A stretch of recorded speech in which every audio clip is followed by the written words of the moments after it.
Otra vez. Una noticia muy importante porque detuvieron a personas que están acusadas de haber intentado asesinar a Luis Ignacio Lula da Silva y también a su electo vicepresidente en aquel momento cuando se intentó tomar el Congreso, el Parlamento.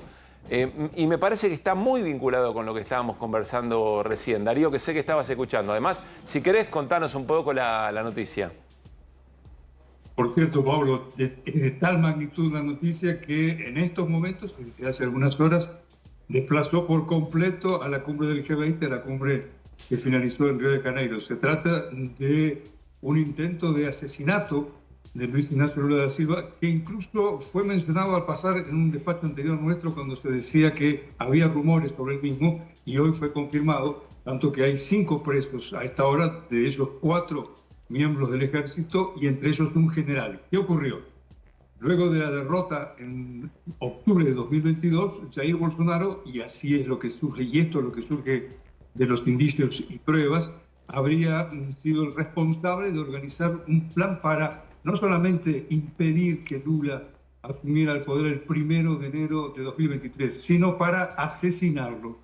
Y las pruebas recogidas por la Policía Federal así lo indican. El responsable, o por lo menos el ejecutor de este plan, era un militar de alto rango, un general hoy retirado, jefe de los comandos especiales, una unidad del ejército conocida popularmente como los encargados de acciones terroristas urbanas y otras que fueran en sus orígenes para defender la seguridad del Estado. En este caso era para dar un golpe de Estado. El hecho es que a esta hora esos 5 miembros de la Fuerza de Seguridad y de Defensa, 4 militares y un miembro de la Policía Federal están presos, y todo indica que estos actuaron bajo órdenes de Jair Bolsonaro. Además de planificar el asesinato de Lula, el 15 de diciembre de 2023, Lula debiera, y finalmente asumió el 1 de enero,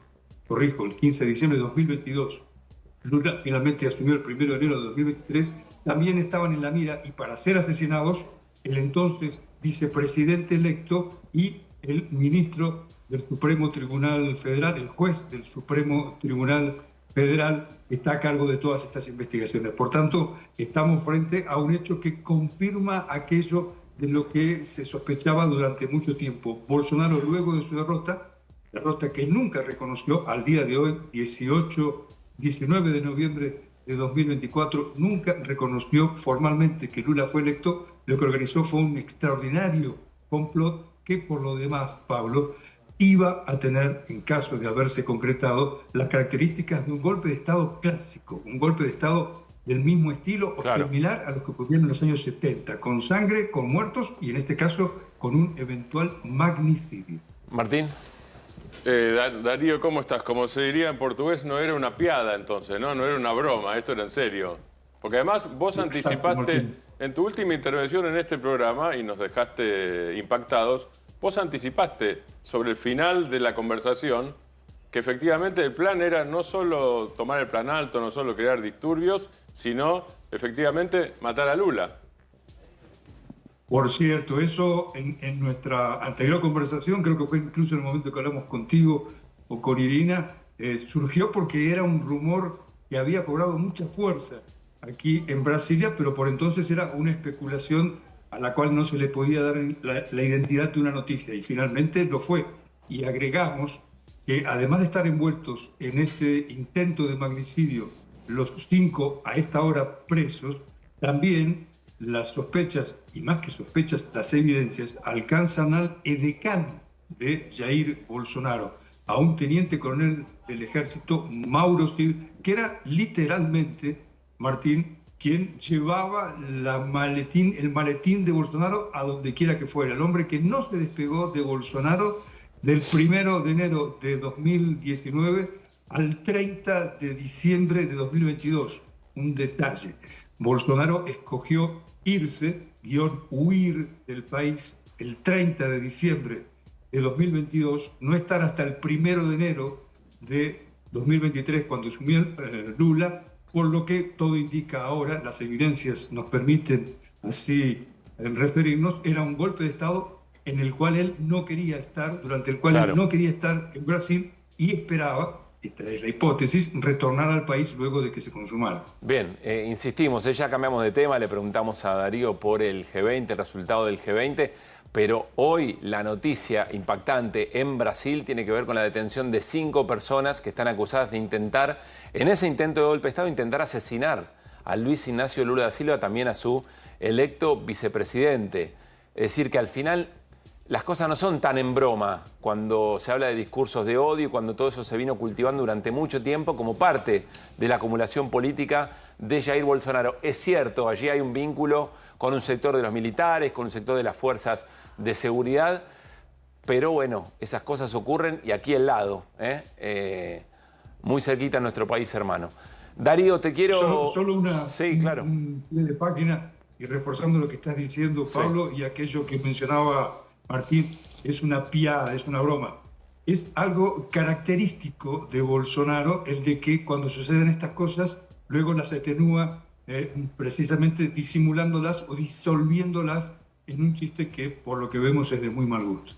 Darío, si tuvieras que decir, bueno, a ver, 2 títulos, 3 títulos de lo que dejó el G20 y siempre, por supuesto, vinculado con nuestro país, ¿qué dirías?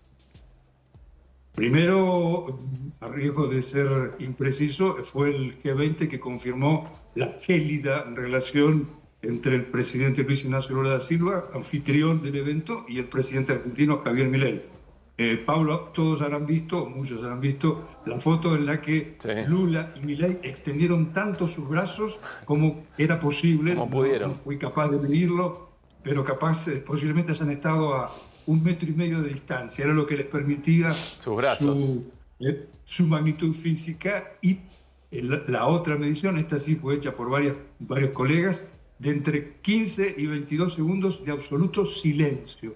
Lula y Milei se vieron, se dieron la mano de compromiso, no se sonrieron y no se hablaron, en contraste con lo que ocurrió, y siempre hablando de la actualidad política y diplomática, lo que ocurrió con Lula y los otros 50 jefes de Estado y gobierno que estuvieron en Río de Janeiro, a todos los cuales él abrazó y en algunos casos de una forma muy enfática y muy cariñosa. De tal suerte, el aislamiento de Milei se combina con la frialdad de la relación de Lula y el presidente argentino. El otro dato es que Lula finalmente logró neutralizar el intento de sabotaje de Milei.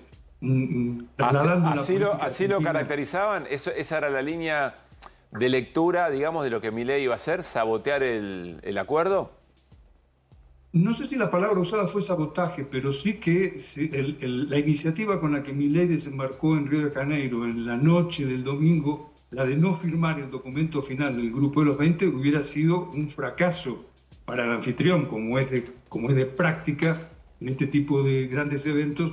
Lo que importa, no lo único, pero probablemente entre las cosas que más importan, es el documento final y que tenga la rúbrica de todos los que participaron en él. De no haber firmado Milei, esto hubiera sido un sabotaje y aquí sí va nuestra perspectiva, el trasladar la técnica del topo que usa el presidente argentino respecto del Estado Nacional en la política y en la diplomacia. Pero esto finalmente no ocurrió. Bien. Milei firmó la más preciada de las declaraciones de Lula, que era la declaración de combate a la miseria y a la pobreza, una alianza global que tuvo la firma de Milei, pese a que acto seguido dijo por los motivos que no la hubiera firmado. El hecho que fue una victoria desde este punto de vista diplomática del gobierno brasileño. Hablamos anoche, ayer por la tarde, con un diplomático brasileño que, a condición de anonimato, lo que nos decía eran 2 cosas. Por un lado,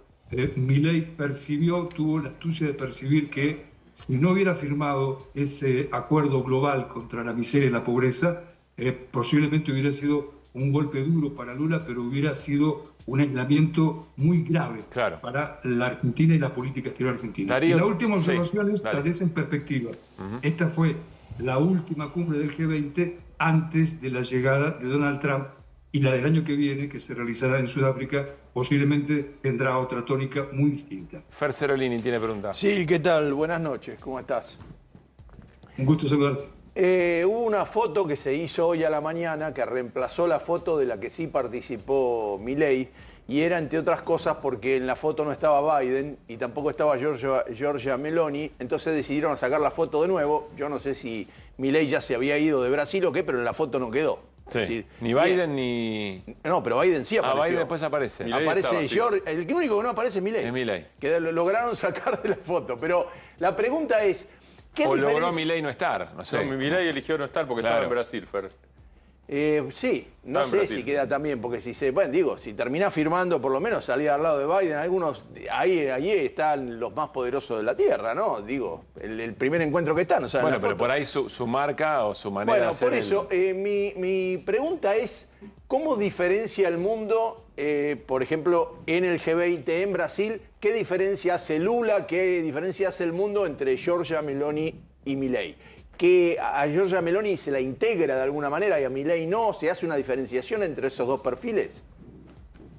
Tal vez la respuesta esté en que son dos tipos de extrema derecha. Nadie considera que Giorgia Meloni, siendo expresión del neofascismo o el reciclaje del antiguo fascismo mussolinismo italiano, sea alguien muy progresista, pero es cierto que la política externa de Giorgia Meloni, por ejemplo, respecto del G20 y respecto de América Latina, en particular de Argentina y de Brasil, es mucho menos, ¿qué palabra usar?, exótica que la de Jair, que la de Milei. Esto es una política externa en la que, sin dudas, hay un alineamiento con la nueva corriente extremista, pero sabiendo, en algunos casos, no quiero abundar en esto porque no es mi especialidad, modulaciones.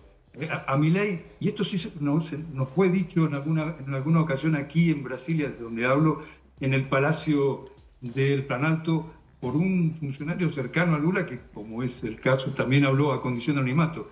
A Milei se lo ve como una persona extravagante, ¿eh? Es decir, una persona a la cual no hay cánones que le quepan. Quizá al margen, insisto, de la mayoría de los líderes de esa corriente política y esa corriente creciente en el mundo de extrema derecha, en la que, sin duda alguna, ahora el principal referente volverá a ser Donald Trump, y hay que decirlo, esto también se comentó estos días en Río de Janeiro, y era parte de aquella entrevista a la que me refería hace un minuto con un diplomático. La previsión es que con Trump el peso de Milei y la proyección de Milei no tienden a disminuir, sino a crecer. Darío, como siempre, muchas gracias. Un abrazo enorme, que tengas buenas noches. Un abrazo, Pablo, hasta la próxima.